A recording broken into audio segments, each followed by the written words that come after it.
I'm not exactly the air your dirty laundry on the internet type, but the situation I'm in has escalated to the point where I feel like I need to share it. Buckle up, because this is one hell of a suburban showdown. I'm a 42-year-old father of two, married to the love of my life, Lisa. We've been together for almost 15 years now, and if there's one thing we've always agreed on, it's the value of a peaceful, drama-free life. We worked hard to build this life together. Long hours, scrimping and saving, and making sacrifices to finally afford our dream home. And let me tell you, it is the dream. 5 years ago, we managed to buy a house in a quiet suburban neighborhood. It's not flashy, but it has everything we wanted: 3 bedrooms, a big kitchen for Lisa, she loves to bake, and, best of all, a spacious yard for our kids, Mia and Jake. They're 10 and 7 now, and there's nothing they love more than running around outside with the dog. It's the kind of place where I can spend a weekend gardening, fixing up little things around the house, and grilling burgers while the kids play. Life's been good. But here's where things get interesting. Our house sits on a corner lot, and while most of the neighborhood is under the thumb of an HOA, Homeowners Association, our property was an exception. For some reason, our plot was excluded from the HOA's jurisdiction when the neighborhood was developed. At first, I thought it was a minor detail, but now I realize it's the core of all my problems. Let me introduce you to Karen. Yes, she's a real Karen, and she's living up to every stereotype you're imagining right now. Karen is one of those HOA board members who treats her position like she's the mayor of the neighborhood. She's in her mid-50s, always wearing those oversized sunglasses and a perpetual scowl. To her, everything and everyone should fall in line with the HOA's rules. And she absolutely hates that I'm not a member. When we moved in, Karen came by with a casserole and a printed packet of HOA rules. I remember thinking it was nice of her to welcome us, until I realized the visit was more of a sales pitch. She wasn't there to say hello. She was there to convince me to join the HOA. I know you're technically not in the HOA, she said with a smile that didn't reach her eyes, but we think it's in everyone's best interest if all the neighbors participate. You'll find it's easier to stay on good terms with everyone when you're part of the group. I thanked her but politely declined. I'm not about to pay a monthly fee and give up control of my own property. She seemed to take it well, but I should have seen the warning signs. That smile of hers? It wasn't just insincere. It was a promise of trouble to come. Over the next few months, I started noticing how much the HOA liked to flex its power. They control the first 10% of all properties near the street, which means they're in charge of trees, decorations, and even where trash cans are placed. Since I wasn't a member, my yard remained untouched by their rules. This was a huge deal to Karen. While the rest of the neighborhood had uniform landscaping and neatly trimmed bushes, my yard was free to look however I wanted. I didn't go out of my way to make it messy, of course, but I liked having the freedom to plant what I wanted, where I wanted. To Karen, this was an unforgivable act of rebellion. She started small. At first, it was just side-eye when I waved at her, or pointed comments about how some people didn't care about the community's appearance. I ignored it. Life's too short to get worked up over passive-aggressive nonsense. But then Karen upped the ante. One morning, I woke up to find my garbage cans missing. It wasn't a huge deal. I assumed they'd been blown down the street by the wind. But then I found them 2 days later, tucked behind the HOA community center. From a distance, I spotted a pair of green garbage cans, which immediately made me suspicious. They were the only green ones in the entire neighborhood. Everyone else had the standard HOA-issued black cans. When I got closer, I confirmed they were mine because I'd written our house number on the side in permanent marker. Coincidence? Maybe. But then, a week later, my car got egged. At first, I thought it was teenagers, but the timing felt too perfect. Karen had been giving me an extra dose of her frosty stares that week. The final straw was the trash. Every few days, I'd find random garbage scattered across the middle of my yard. Empty soda cans, fast food wrappers, even a crushed milk carton once. We don't leave trash out like that, and it didn't take a detective to figure out what was happening. I even caught Karen once, walking by my house with an overflowing bag of garbage. She'd accidentally dropped a few things on my lawn, then bent down to pick them up, only to miss most of it. When I called her out on it, she shrugged and said, "Maybe if your yard didn't look so unkempt, people wouldn't think it's the neighborhood dump." I could feel my blood boiling, but I tried to keep my cool. "Look," I said, "I'm not joining the HOA. You don't have to like it, but you're going to have to deal with it." She just smiled that tight, insincere smile again and walked away. Now, I'm not proud of what happened next, but everyone has their breaking point. I decided if Karen wanted to play dirty, I could play dirty too. The next time trash appeared on my lawn, I picked it all up, walked over to her house, and dumped it right in the middle of her pristine flower bed. The car egging? Yeah, I may or may not have returned the favor one night. I made sure no one saw me, of course. I'm not trying to teach my kids to escalate conflicts, but at this point it was personal. Karen wanted a war, and I wasn't going to roll over. These little back and forths went on for months. Karen would pull some petty prank, and I'd retaliate in kind. It was childish, sure, but it felt good to stand up to her. The problem is, Karen isn't the type to back down. If anything, my resistance only made her more determined. And that's how things spiraled. What started as petty harassment has turned into something much bigger, and much worse. One day, I was sitting at my desk in the home office, working through a pile of emails. It was one of those days where everything felt manageable, busy, but under control. My kids were upstairs playing their latest obsession, a surprisingly loud game involving plastic dinosaur battles. And my wife was in the kitchen baking cookies for an upcoming school event. I could hear the faint clatter of pans and the occasional hum of the oven timer, all of it blending into the white noise of a typical afternoon. That was until I heard the noise. It started low, a deep, rumbling vibration that made the windows tremble slightly. At first, I thought it might be a garbage truck, but it wasn't the usual pickup day or time, so the sound didn't make sense. But the sound didn't go away. Instead, it grew louder, a steady mechanical growl that felt like it was getting closer. I frowned, pausing mid-email. Heavy vehicles are rare unless someone is moving in or out. Curious, I stood and moved to the window that overlooked the front yard. What I saw made me do a double take. At the corner of the street, a massive semi-truck had just turned onto our block. I squinted, trying to make sense of it. It wasn't hauling anything, just the cab and a short trailer. But even without cargo, it was huge, easily the largest vehicle I'd ever seen on our street. For a moment, I assumed it was lost or looking for an address. But then I noticed who was driving. Karen. Even from a distance, I recognized her unmistakable bleach-blonde bob and oversized sunglasses. She sat high in the cab like she was driving a tank, her posture practically screaming arrogance. My stomach sank as the truck approached my house. I stepped away from the window, grabbed my phone, and headed toward the front door. By the time I opened it, the semi-truck was already rolling onto my lawn. It was surreal. The truck's massive wheels tore into the grass, leaving behind deep ruts and mud tracks as it came to a stop. The trailer's corner was so close to my garage that I half expected it to scrape the siding. My car, which was parked in the driveway, was completely boxed in. Karen leaned out of the cab, waving casually like she'd just stopped by for tea. "Hey there," she called out, her voice dripping with fake cheerfulness. "What the hell are you doing, Karen?" I shouted, struggling to keep my composure. She didn't answer. Instead, she leaned on the truck's horn. The sound was deafening.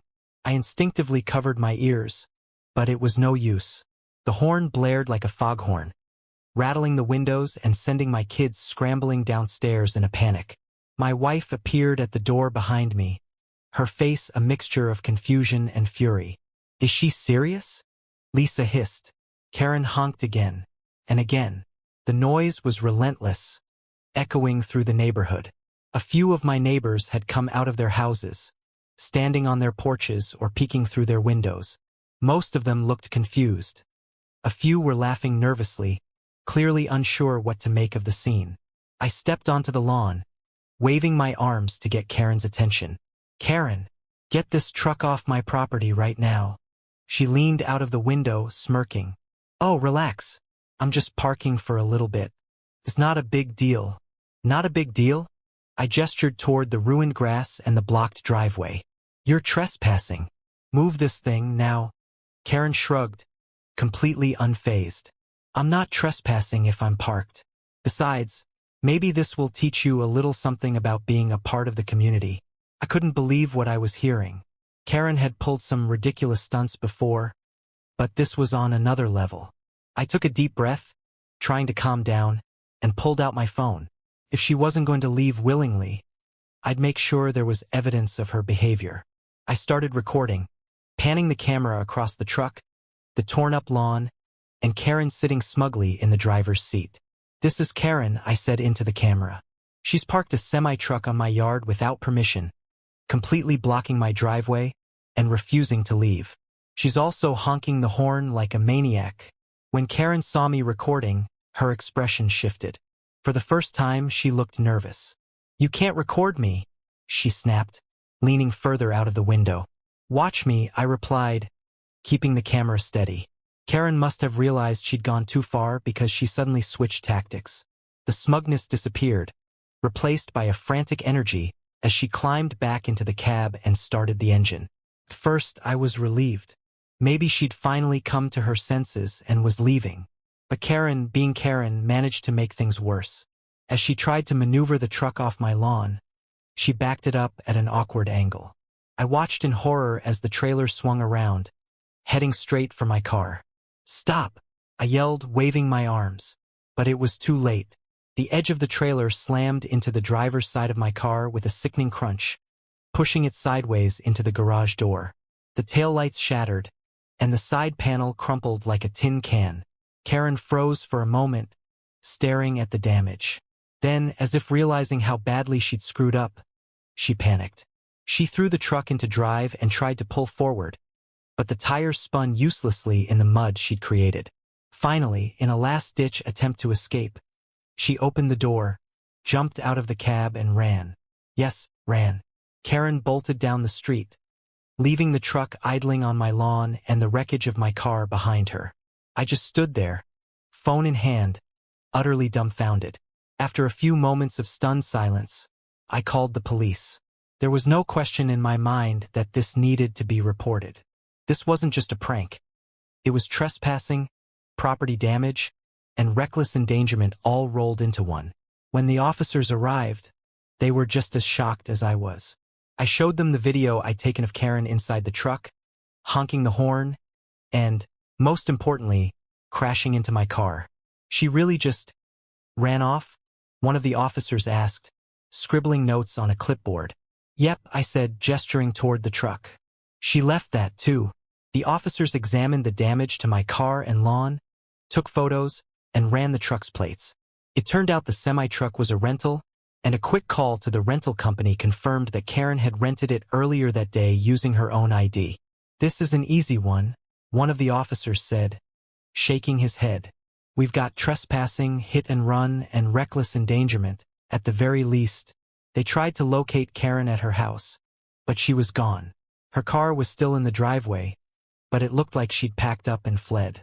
The officers issued a warrant for her arrest and entered her information into the National Crime Information Center database. As for the truck, the rental company sent someone to pick it up the next day. They were furious about the damage Karen had done to it and promised to pursue charges as well. This was no longer a neighborhood dispute. Karen had crossed a line, and now it was up to the law to hold her accountable. Little did I know, the semi-truck incident was just the beginning. The weeks following the semi-truck incident were surreal. Every time I stepped outside, I was reminded of the chaos Karen had left behind.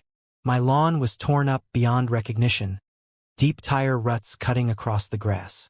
My car sat in the driveway, its side crumpled from the impact with Karen's trailer. It was hard to enjoy the quiet without wondering if she would somehow show up again to escalate things even further. For a while, it felt like Karen had just disappeared into thin air. The police assured me they were actively pursuing her, but the lack of updates left me wondering if justice would ever catch up with her. Still, I wasn't giving up. I stayed in contact with the officers, handed over every bit of evidence I had, and tried to focus on my family in the meantime.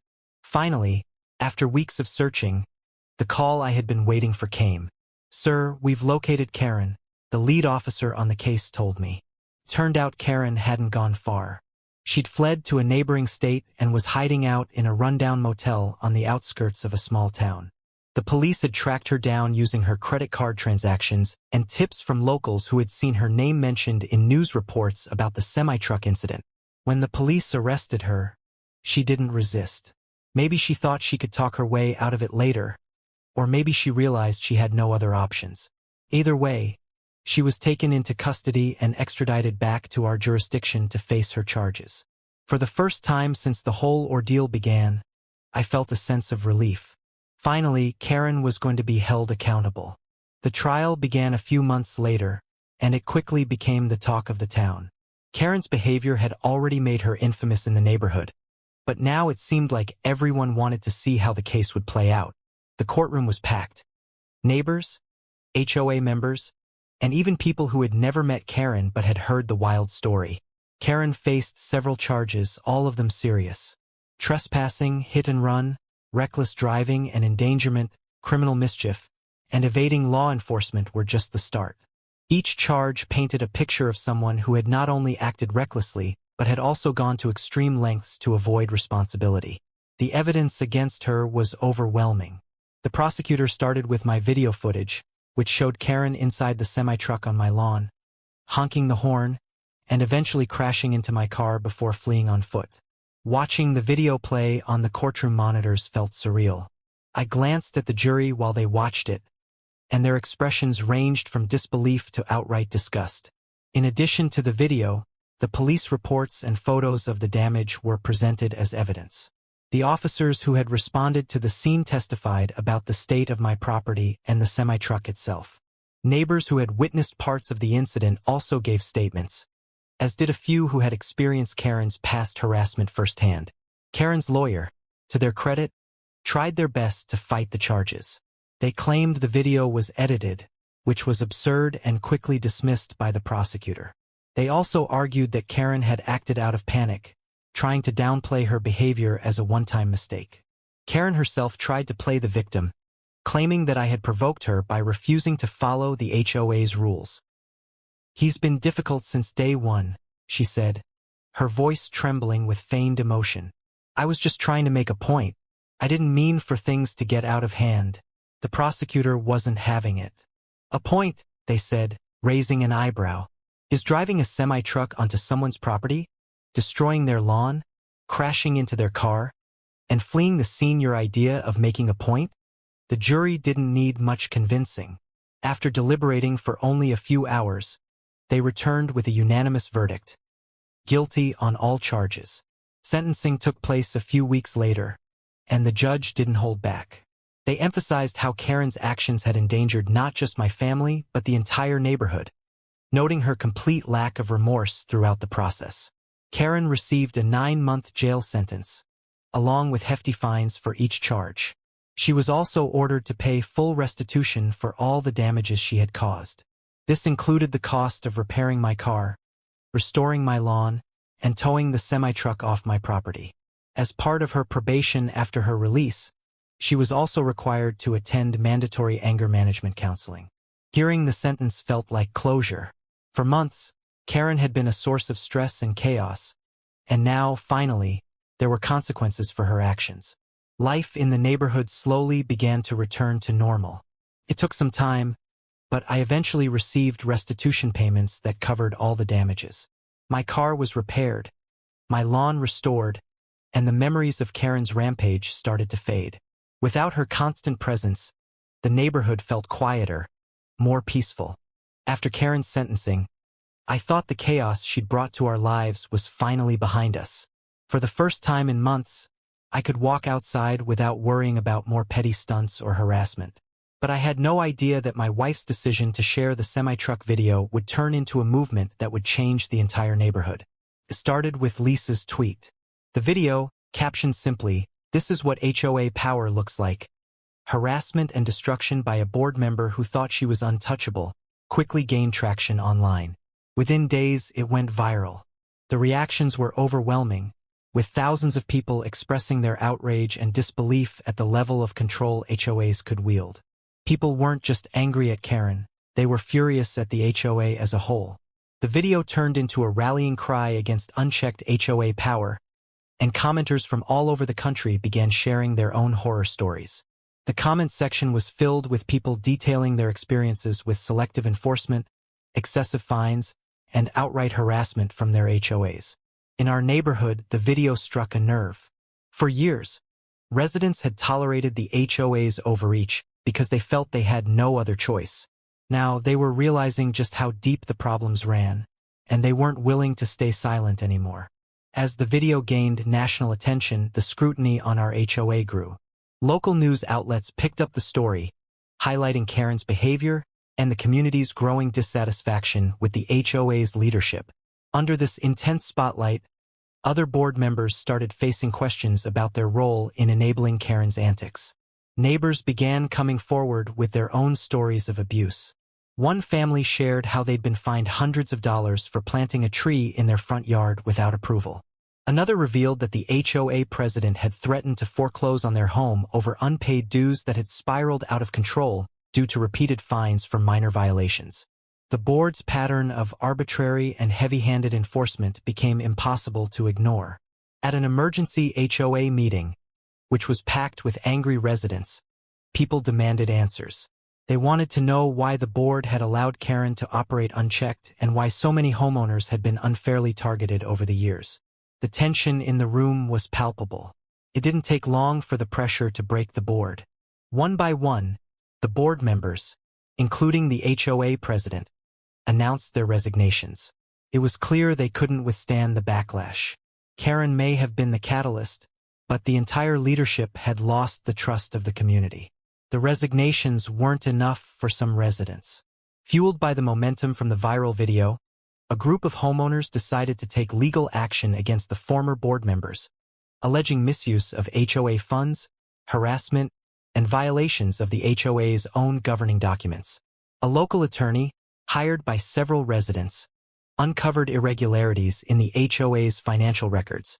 There were questionable expenses, missing documentation, and evidence suggesting that funds meant for community improvements had been misused. These findings gave the residents a strong case, and they filed a lawsuit against the former board members. Karen, of course, was already serving her sentence, but now other board members were facing serious consequences as well. Some were forced to pay restitution for misused funds, while others faced steep fines for failing to uphold their fiduciary duties as outlined in HOA bylaws. The fallout was a stark reminder that even in positions of power, people aren't above accountability. With the old board gone, the neighborhood faced a critical question. What now? While some residents wanted to dissolve the HOA entirely, others argued that a well-run HOA could still serve a purpose, so long as it had the right leadership and operated transparently. A new election was held, and for the first time, the process was open and democratic. Instead of the usual cliques running unopposed, a diverse group of candidates stepped forward, promising reforms and greater accountability. I stayed out of it. I'd had enough HOA drama to last a lifetime, but I was hopeful about the direction the neighborhood was taking. The new board prioritized rebuilding trust with the community. They revised the HOA's bylaws to limit its enforcement powers, implemented financial transparency measures, and established a grievance process to ensure homeowners had a voice. For the first time in years, it felt like the HOA was working for the residents, not against them. Watching the neighborhood transform over the next few months was both inspiring and surreal. What had started as a single act of defiance, refusing to join the HOA, had snowballed into a movement that reshaped our community. The viral video may have sparked the change, but it was the collective action of the residents that made it possible. Karen's legacy in the neighborhood is a cautionary tale of what happens when power goes unchecked. As for me and my family, we're finally able to enjoy the peace and quiet we worked so hard to achieve. The lawn has been restored, the car is repaired, and the neighborhood has become a place where we truly feel at home. Karen might have thought she could bully us into submission, but in the end, her actions only strengthened the community she tried to control.